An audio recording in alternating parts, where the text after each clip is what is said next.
Hello and welcome to another edition of Reconstructed, which is a podcast on understanding entrepreneurship and also looking at the future of work in the digital age. And today I'm delighted to be joined by the CEO of TalentDesk, Xenios Thrasyvoulou. How are you doing, Xenios?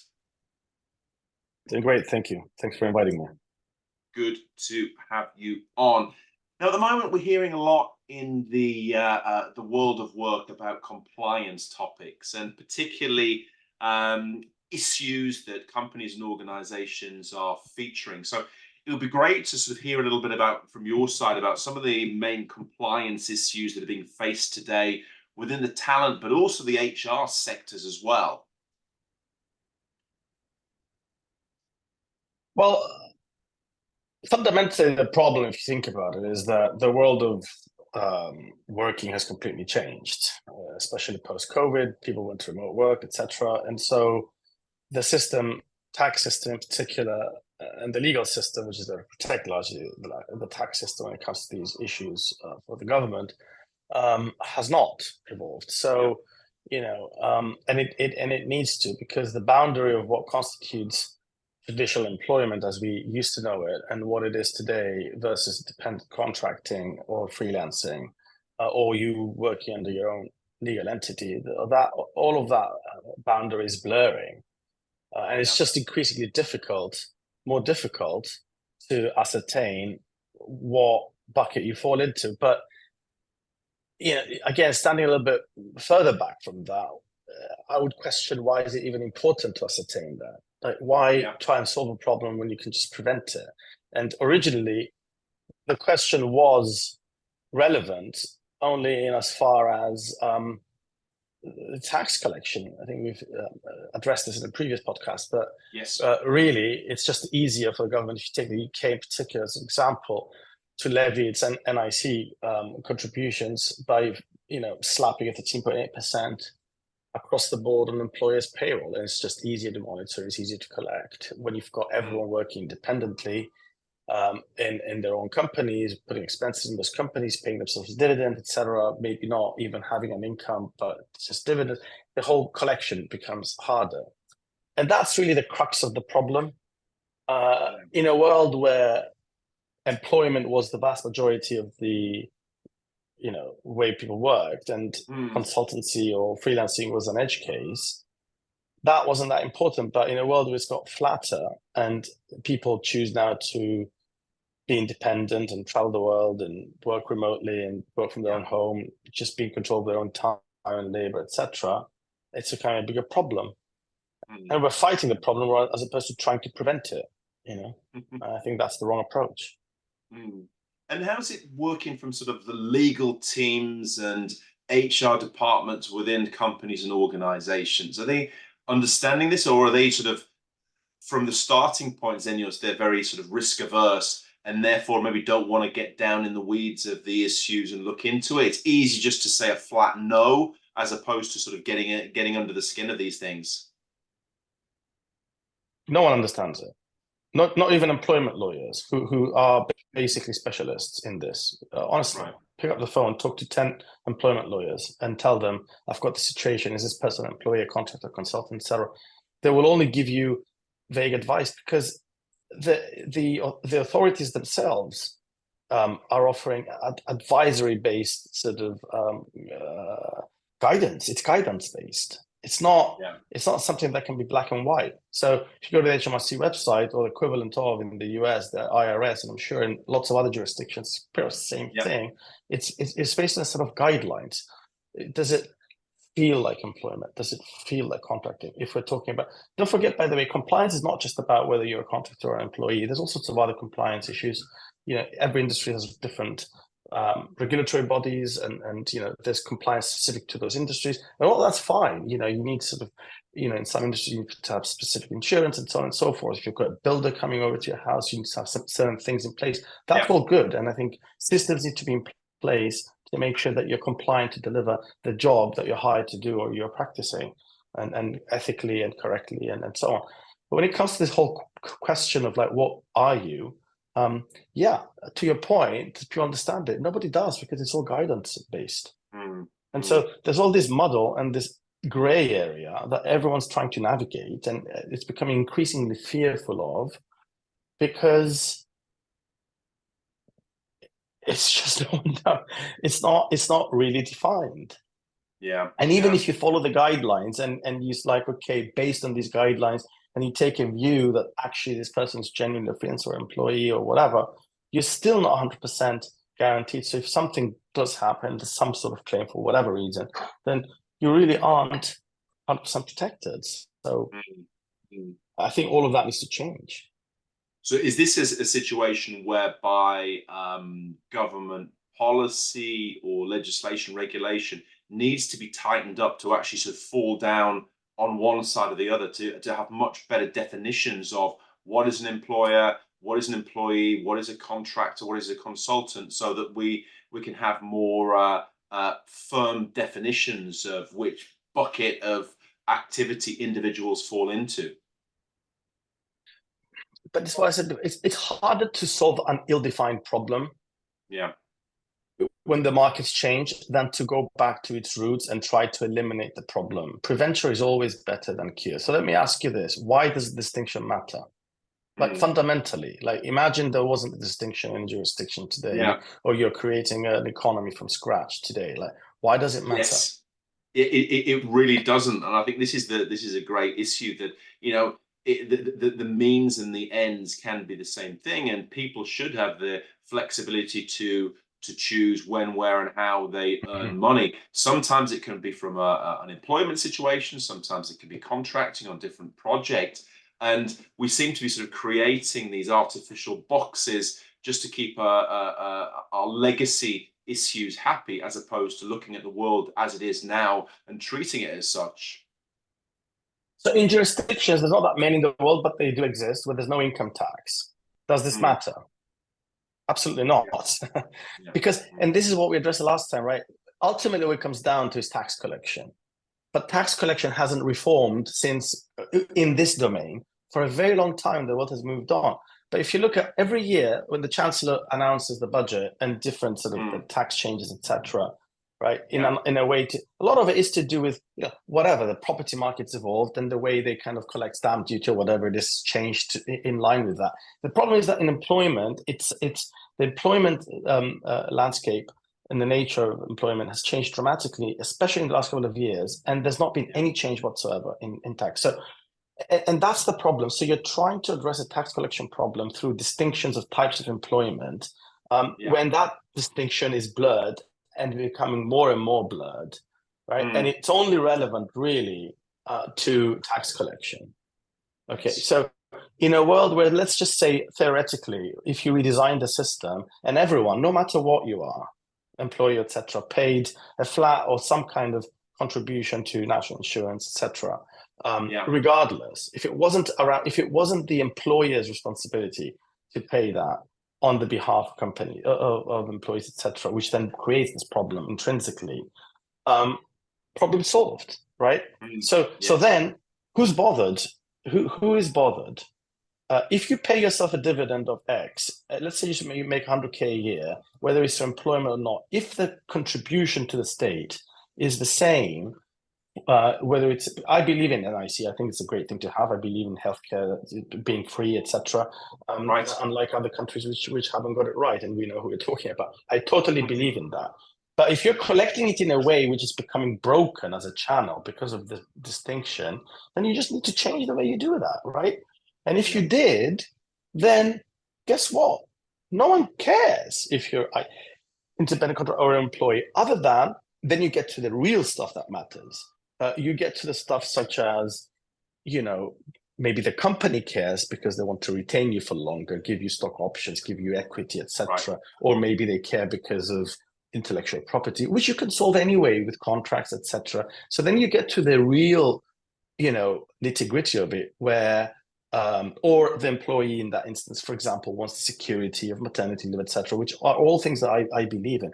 But that's who should actually care, is the person who's being employed and the employer deciding on, hey, you're a long-term investment for us, and we don't want you to work for anybody else, etc. We want you to be an employee.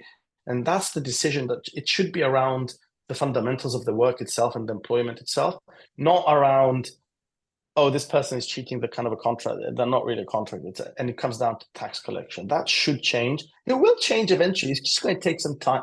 I think it's just going to be a case of the government realizing that this is a bigger problem than it is. Because, like I said, as we see from the changes in the tax regime annually, they address the bigger pots. They're like, oh, this needs to change. Eventually, they're going to wake up and realize that this whole distinction is ridiculous, and we need to kind of change how we collect NIC and income tax to cater for this convergence of employment status. Yeah, I think so, Xenios, because we're coming to can we call it a tipping point? But even just sort of pre-COVID, this was sort of kind of a kind of niche thing, the open talent model. But now we're seeing so many more people coming into this. Even in the European Union context, we're talking between 40 and 50 million people who are freelancers or independent contractors. UK is also sort of increasing rapidly. So once we reach that tipping point, there'll probably be more of a impetus to look at the classification issue, because at the moment it's really revenue collection. Everyone's worried about making sure that they still guarantee the money that they've got for hospitals and schools and the rest of it. But the fundamental change needs to happen in terms of what is an employer, and actually getting rid of a lot of these artificial bans and artificial criteria, which are leading to this classification and misclassification in a lot of cases.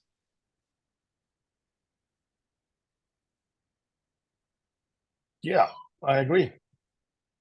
So we need to sort of look at this. And, do you think there's enough discussion or thoughts going on at the level of decision makers and opinion formers in terms of how this system can work, that to really look at the sort of the future of work in a more joined up way, and to think about sort of this better tax collection models and better classification of individuals, and getting rid of these artificial barriers? I don't think so, but listen, I'm very detached from politics because of that reason. It's politics, right? It's people like having different agendas, and like trying to change anything is a nightmare. But is there enough thought being put into this? I don't think so. In the meantime, there's a lot of fear of this because the world has moved on, and then there's a lot of vultures out there who are capitalizing on it, unfortunately, by promising companies services that they can't actually deliver by the letter of the law, because of some fake assurances that, oh, we've got you covered, etc. around, oh, if you're going to be misclassified, if you've done it wrong, then it's on us. So it's one of those rogue kind of, it happens in so many markets, right? We've seen the financial markets, we've seen it everywhere.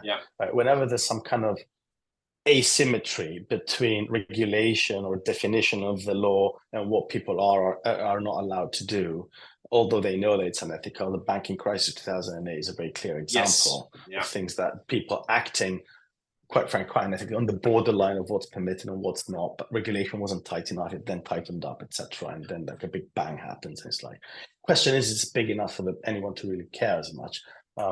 But it's one of those areas where whenever there's a bit of that asymmetry, a couple of things happen. People become fearful, and other people become greedy. That amplifies the asymmetry, and the people who become very greedy start offering things or selling things that they can't actually back up. It's happened in the financial markets. It's happening in this industry, and it will take one big blow up for people to start paying attention. It's happened back then. It will happen again. It's just, the only thing history has ever taught us is that it keeps repeating.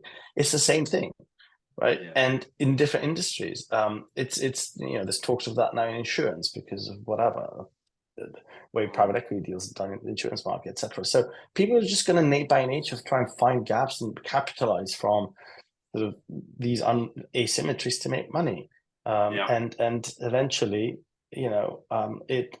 it then becomes a problem, and then it's fixed. Well, it's not never fixed. It's addressed. Because at the moment we're really got it seems to be an increase in scaremongering by organizations who are saying to repeat your point about the fact that there are individuals that look, you can hire people anywhere, we'll take care of all the liabilities, all the compliance issues, pay us this rather large sum and we'll take care of it, and it's all fine. So there's people sort of profiting from the current gray areas and the lack of sort of clarity on a lot of these labor market issues at the moment, Xenios. Yes, absolutely. Yeah, it's happening. Yeah. And there are some. I'm not suggesting that everyone. There are some good, like in every market. There's some good players. There's some really corrupt players. There's some very unethical and who don't care. They just want to make a quick buck. And there is a lot of scaremongering out there in sort of this freelance contract management space and sort of employer of record space, etc. All of this big area of like, okay, how alternative ways of employment, PEOs, etc. It's just, and then added to that complexity is that it differs jurisdiction to jurisdiction. So US is very different. In the US, it's even different state by state. In the UK, at least, we don't have that problem, but so it is a growing spaghetti maze of logic that it's just messy, 100%.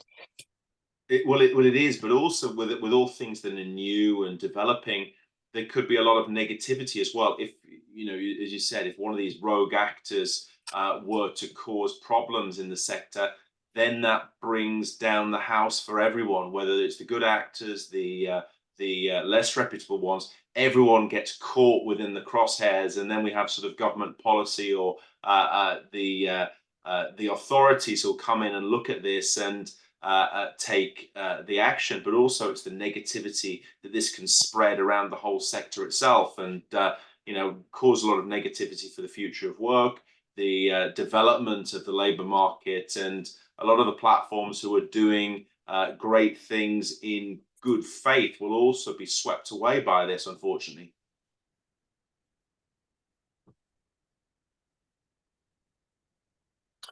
Well, we don't really know. But again, if you look at, for example, how these changes in the R35 in the UK happen, so that is a good example, right? The government flipped the responsibility from the one party, the contractor, to the company without. So my question is, that's proving the point that it's all about like, okay, that's going to make it easier for us to collect taxes because now companies will be more afraid because they will foot the bill. It's more punitive to them. So it's just flipping the responsibility, but it's not trying to avoid the problem. It's trying to drive behavior based on who foots the bill, where the punitive, who's more responsible and who pays the biggest penalty. And it's just the wrong way of addressing it, I think. Yeah, no, absolutely. But it does push people more towards traditional employment contracts in terms of the traditional perspective of what is an employer, what is an employee, and the roles and responsibilities that are very old-fashioned are still being stretched to look at this sector, Xenios, it seems.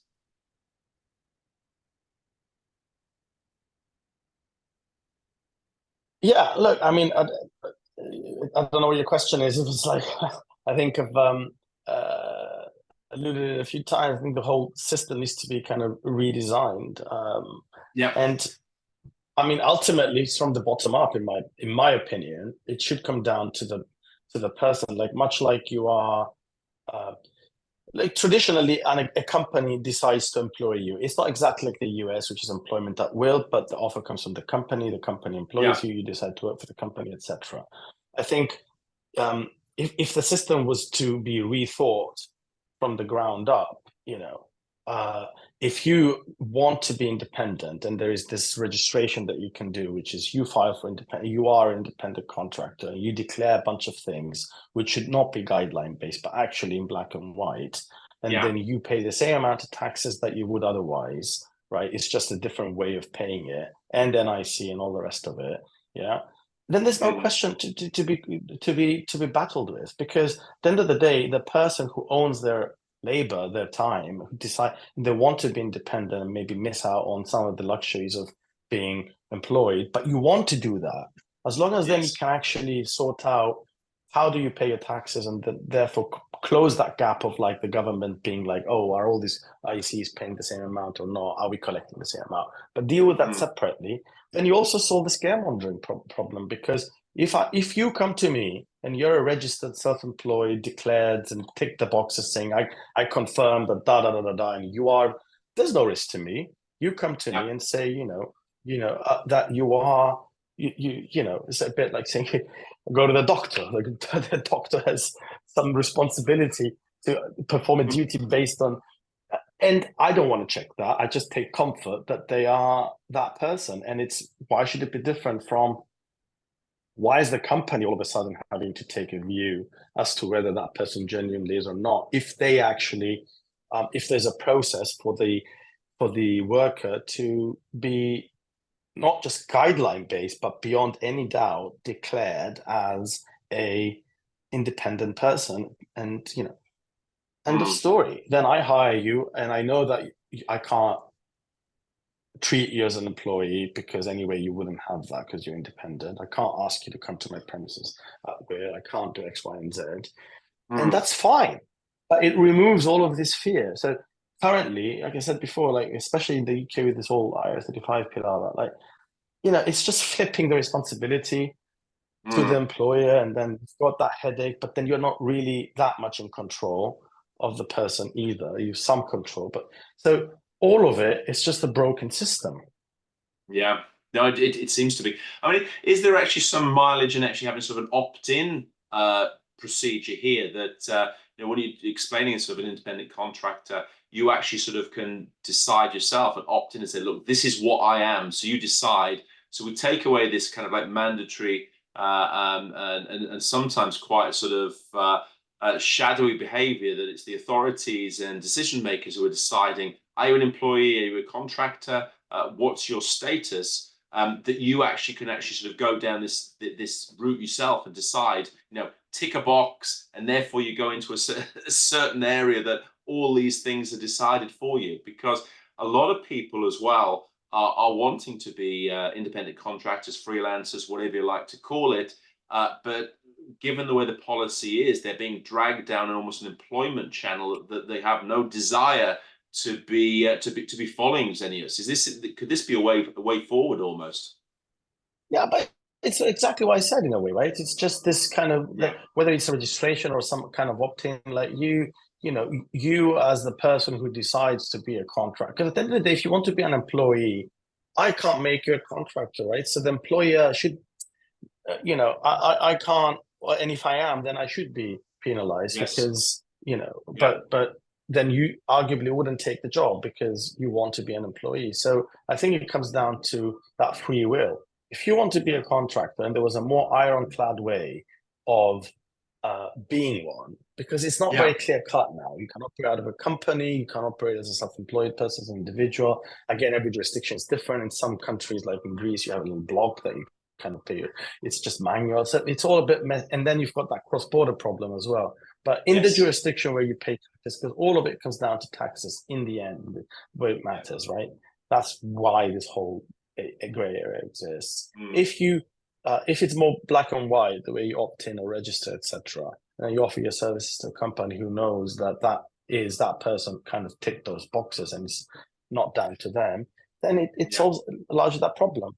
And then it Yeah. really is a question of tax collection. Like, how does the government then regulate and make sure that, because if everyone's a contractor and no one pays NIC, then we've got another problem, right? But that, as I said, that is a tax collection issue, not a what Mm. are you issue. So we're trying to Yeah. solve a different problem, address a pain through auxiliary means of, looking at, do you have other customers? Are you exclusive and all that stuff? Yeah. Yeah. But if you level the playing field on taxes, no one cares about that stuff. Yeah. Yeah. It's not trying to find a loophole to get around it and avoid paying tax. It's just basically having the freedom and flexibility and the choice that you want as an individual. That's the sort of the main thing. I mean, I think there's, some people, of course, no one wants to pay too much tax, but at the end of the day, I think sort of the average person knows that they have to pay tax. They respect that, and the within that mindset, they can't be trying to sort of cut corners, because that'll come back to bite them anyway. So I think it needs to be done in the right way on these things. Oh, good luck to us. We're dealing with government, but Well, in any event. But I think at the end of the day, Xenios, this is going to be talent led. I think as more and more people go down this route, we're going to be in a position whereby the authorities will have to change as well, because they'll have to sort of wake up to the reality of what's happening. And I think there will also be a push from sort of companies, platforms to say that, hang on, this is a legitimate choice that we're making.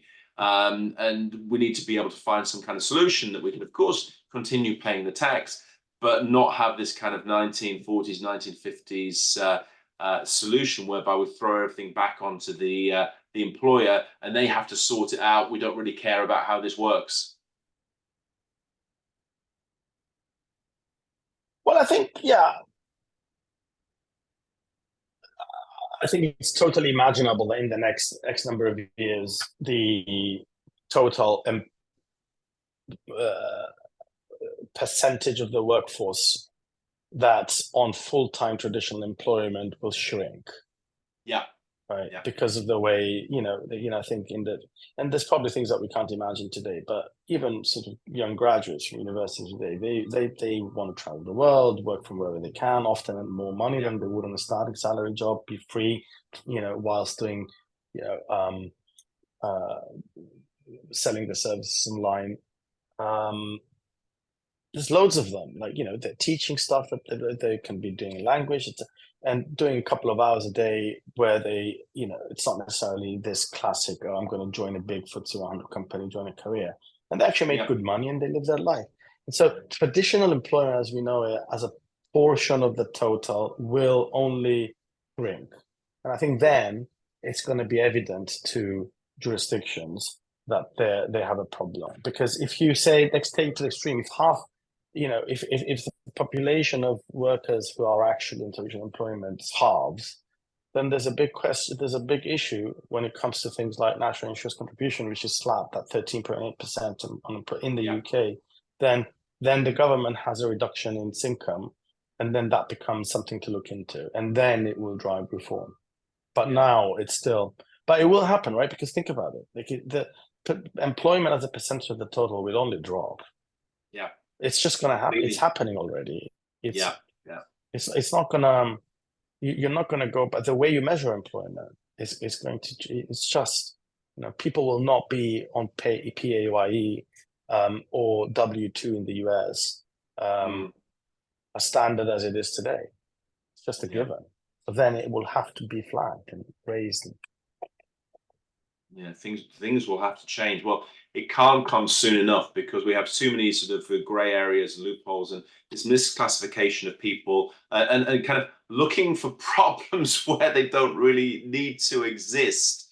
That's the issue. But really appreciate you sort of talking about these compliance and classifications issues, Xenios, from the inside, and shining a light on what's actually happening. And let's hope we can sort of revisit this in not too distant future and see that the ball is already rolling in terms of having a better system of looking at these topics as well. I wouldn't keep my hopes up too much, although I am an eternal optimist. But I'm optimistic when it comes to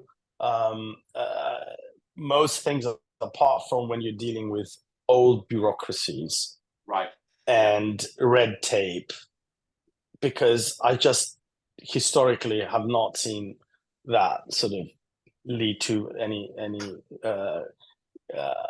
efficient change unless they're brought to their knees and have to. Right. And that's one area where I'm not very optimistic on. I think Okay. generally companies will carry on doing the right things, I think, and minus some of the stuff that we mentioned, there is scaremongering, there are vultures out there. I think the message Yeah. should be for a lot of companies to be aware of that. But yeah. Well, we live in hope and we have our fingers crossed, and we keep fighting the good fight as well, Xenios, in the right direction on these things. And fantastic to be able to sort of share your time, be able to hear your thoughts on these topics, and look forward to hearing you again soon. Thanks, Glenn. Thanks for having me. Have a good day.